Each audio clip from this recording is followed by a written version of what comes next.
There are lots of different kids' lives we've gone back and looked at and realized we didn't understand what they were going through 15 years ago and 20 years ago in Texas.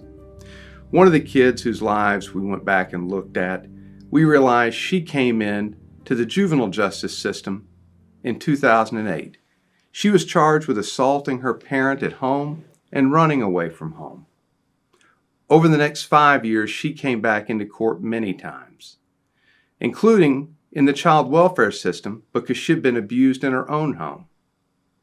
During that period of time between 2008 and 2013, she was in court many times. She was moved from placement to placement because she was abusive and hostile every time she was placed in a new treatment center.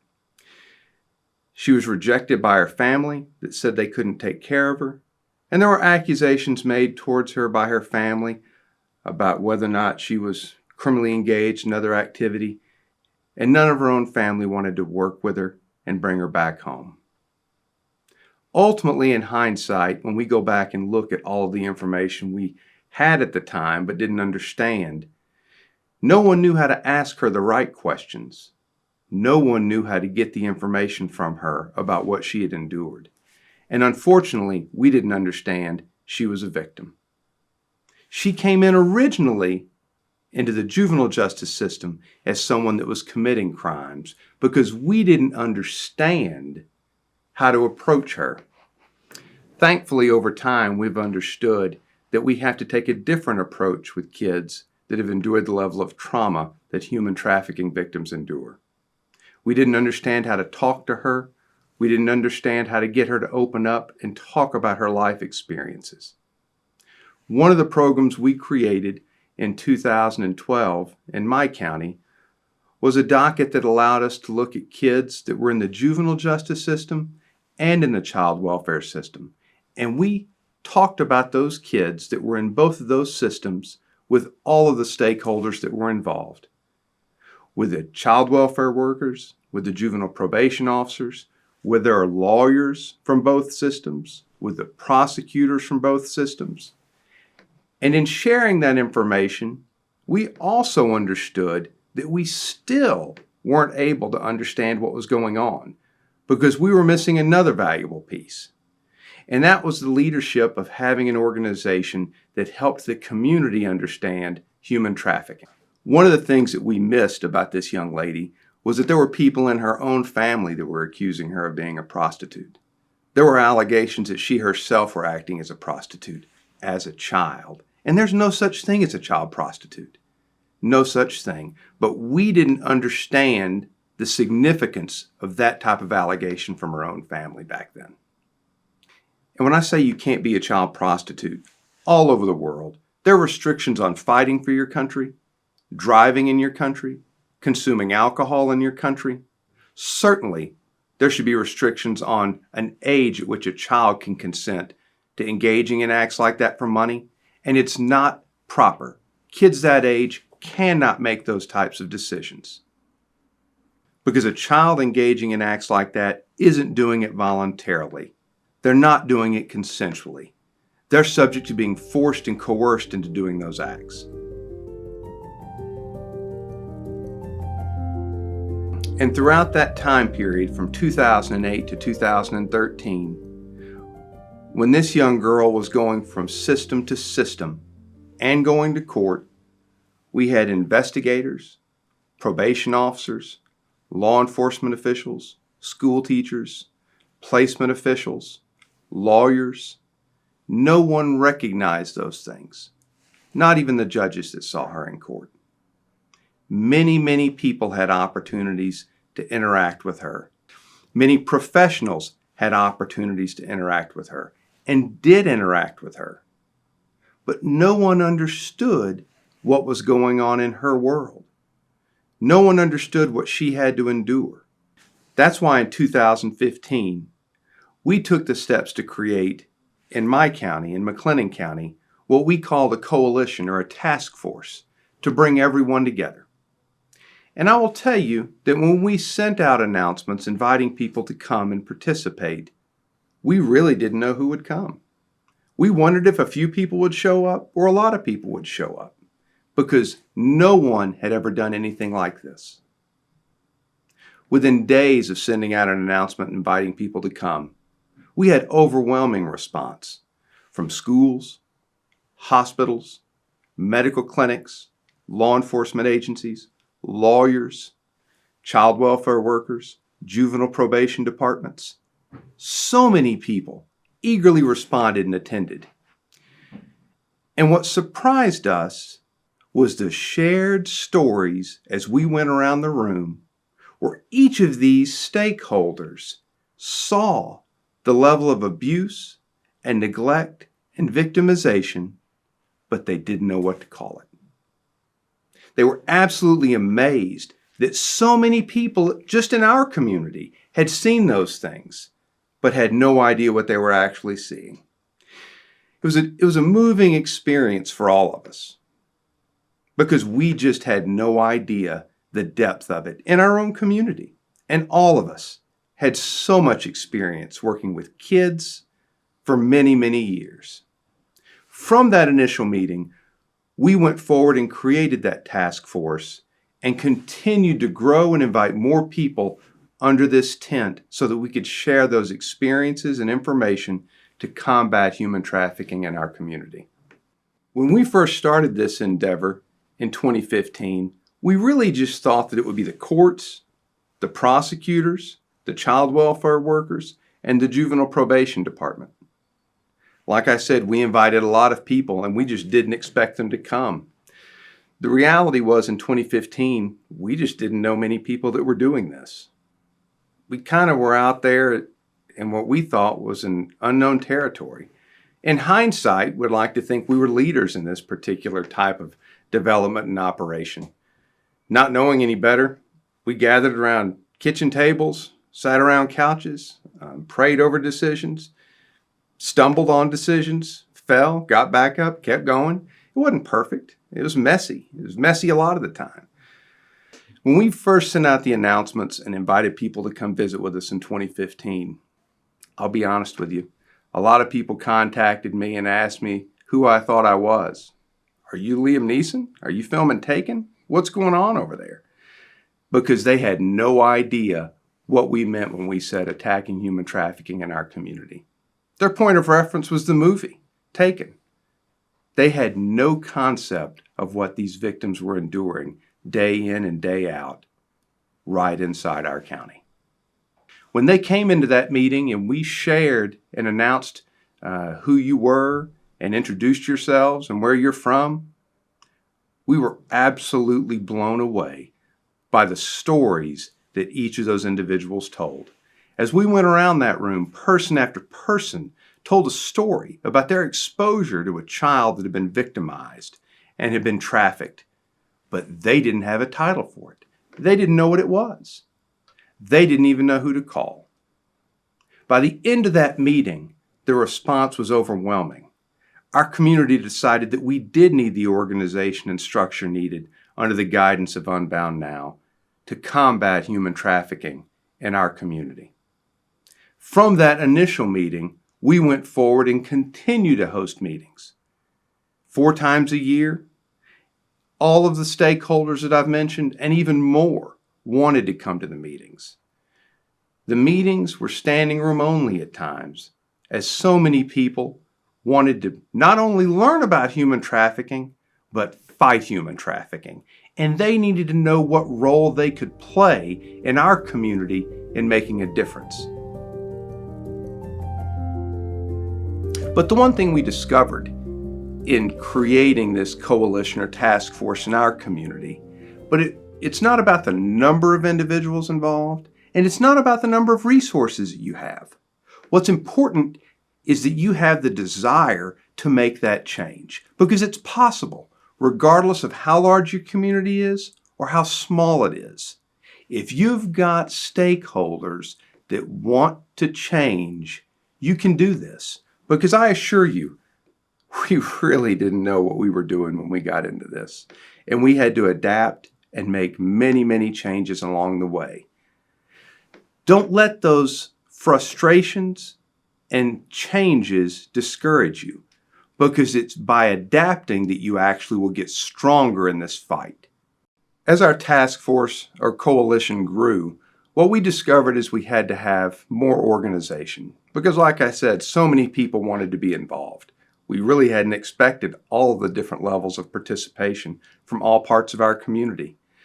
That was a challenging part of the operation, but it's one that ultimately paid dividends. But because by dividing people up into their area of interest and expertise, those folks in each of those categories became much better at their jobs.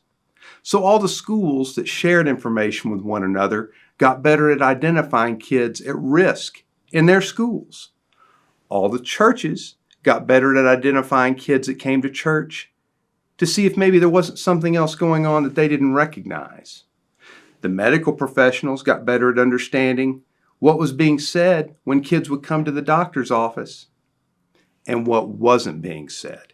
Sometimes what is said is not as important as what the kids weren't saying, but we had to teach those stakeholders, and I say we had to teach. No, I didn't teach anybody any of these things. There were other professionals that knew how to explain and educate the importance of what kids were saying and what they weren't saying and how to reach them. Because the information that they have is information they didn't share with anyone. Knowing how to reach kids that are victims is not something you can just read about in a book. We had to have levels of training to show people how to access that information to help those kids. So in 2020, we created the Tarrant County Human Trafficking Task Force. The Tarrant County Sheriff's Office took the lead on the law enforcement side, and Unbound Now took the lead on the victim service provider side. When we talked, we really felt there was a need for a more collaborative task force in Tarrant County. What we were seeing was really an underreporting of the incidences with our victims, thus resulting in the lack of identification and subsequent prosecution of traffickers. We also saw a lack of collaboration between law enforcement. Oftentimes, they were working within their silos, and they did not necessarily have the specific training to investigate human trafficking offenses. Thus, these cases often were very complex and thus resulted in either misidentification and or just a total missing of the offense, resulting in a trafficker not being prosecuted. The Tarrant County Human Trafficking Task Force is a multidisciplinary task force that brings together law enforcement, prosecutors, judges, victim service providers, and other governmental and non-governmental organizations to come together to address human trafficking in Tarrant County and then within the region. Our goals within the task force are to make sure that the victims have access to the wider range of services in order to begin their restoration. We're also doing a tremendous amount of work within our schools in order to not only to conduct education, but as a prevention method as well. The Fort Worth Independent School District has initiated a program that has curriculum that's age appropriate across a variety of grades. And it really brings together and educates those children about the dangers of human trafficking and exploitation, but also provides them the ability to engage with and talk openly about potential situations that they were involved in. One of the keys to success in the task force and as well as combating human trafficking is collaboration. Without it, we are not going to be effective. What we have seen that it truly is a community response to human trafficking in order to effectively combat it. With that being said, the task force has really done a tremendous job as far as building a very responsive community effort to combat human trafficking. There are 3 subcommittees within the task force. We have a law enforcement and prosecution subcommittee that brings all of the partners together in law enforcement and prosecution to discuss cases, to strategize about with operations coming up, but also to hone in on maybe some specific training that local law enforcement is needing when it comes to human trafficking. We have our victim service provider subcommittee, which brings all of those victim service providers together, as well as other governmental and non-governmental organizations, to really pull together and identify the strengths and weaknesses with each organization as far as they're helping victims. We have a multitude of individuals that are wanting to come forward, and everybody has a specific place to or role to play in this fight. But understanding each role is really important in that aspect. And then we have an outreach and training subcommittee that really, again, focuses on community outreach and really engagement with the community as far as having an education or an understanding of what human trafficking is.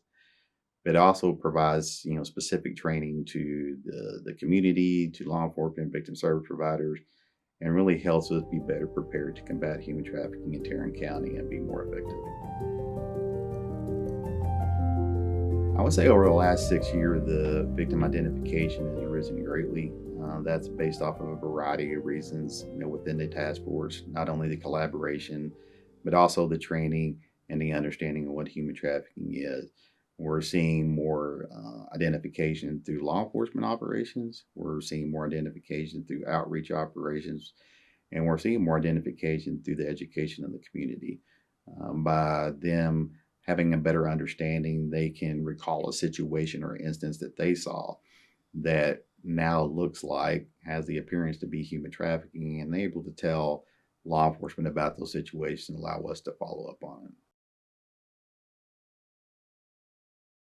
Another practical thing that I would suggest is meet regularly.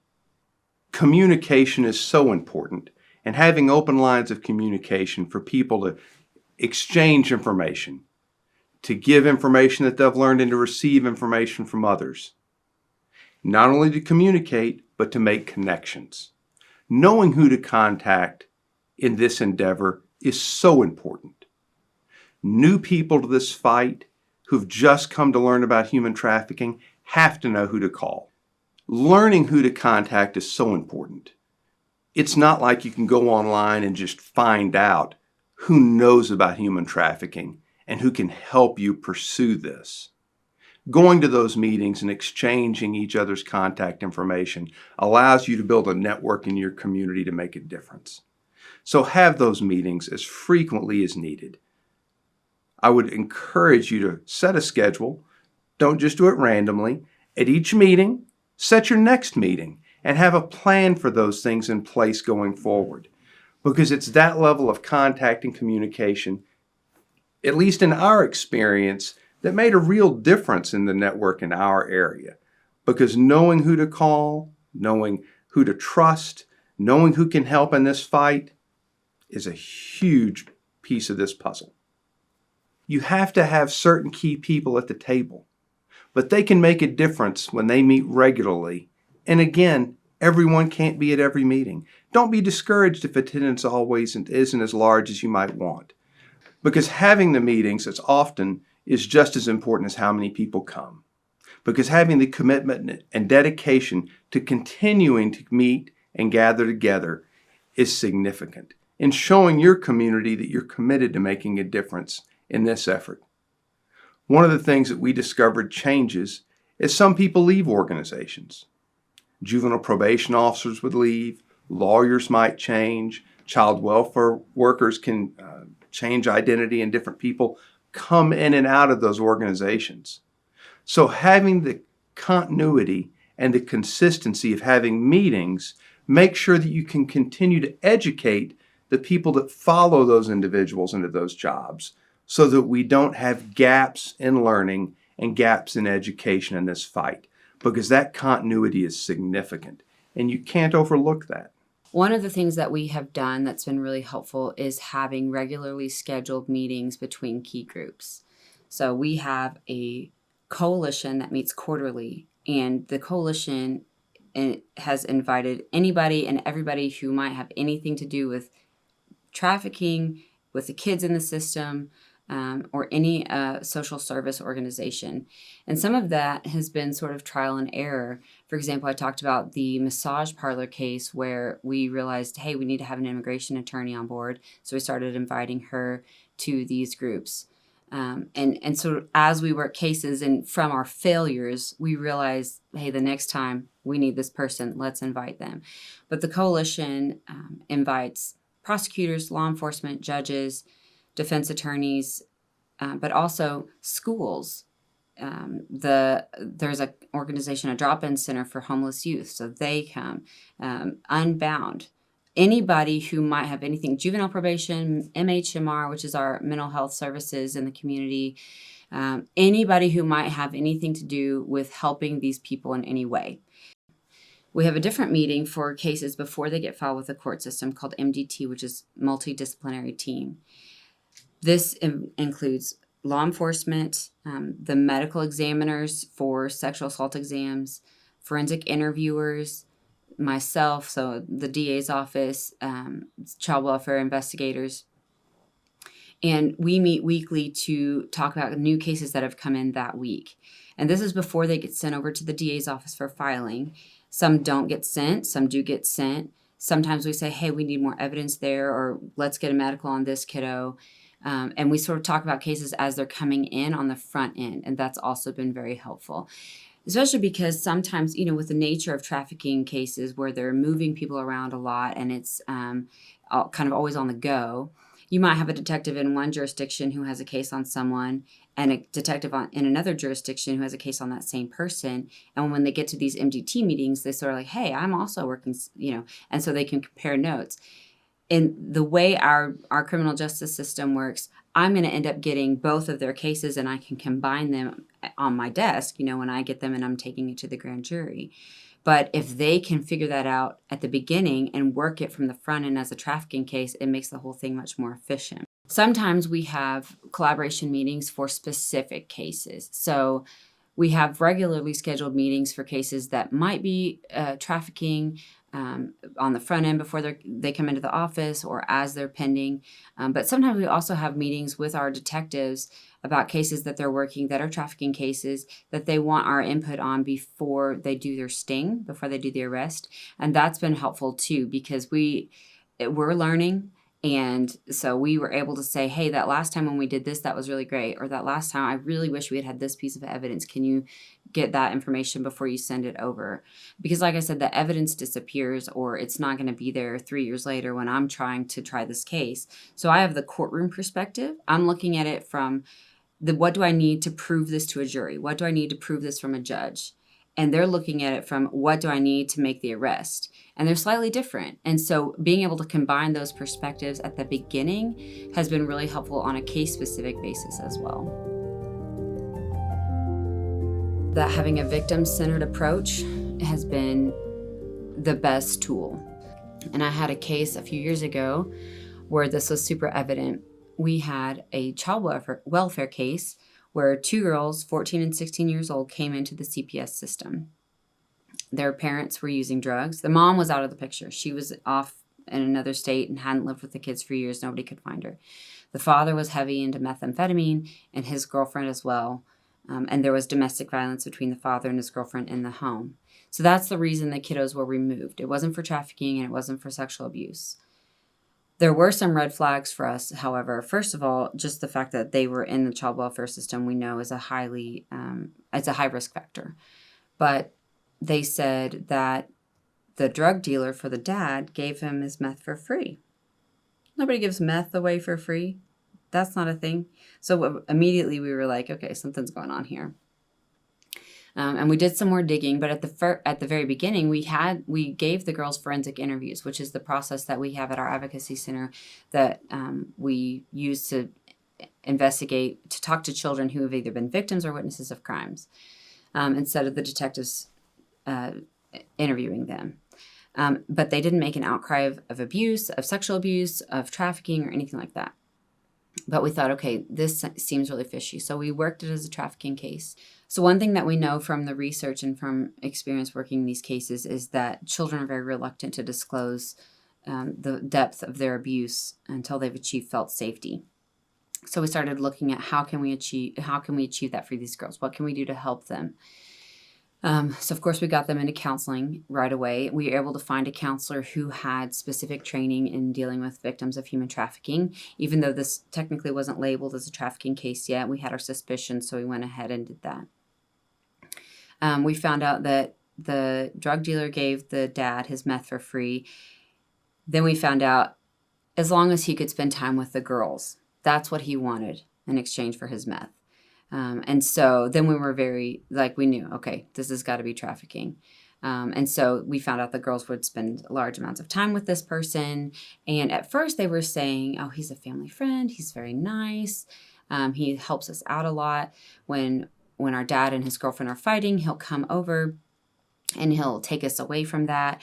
And so he was seeing a need. He was seeing that these kids were living in a home with domestic violence, and he was swooping in as the hero. And that's kind of how it started, right? Like he was, let me help you.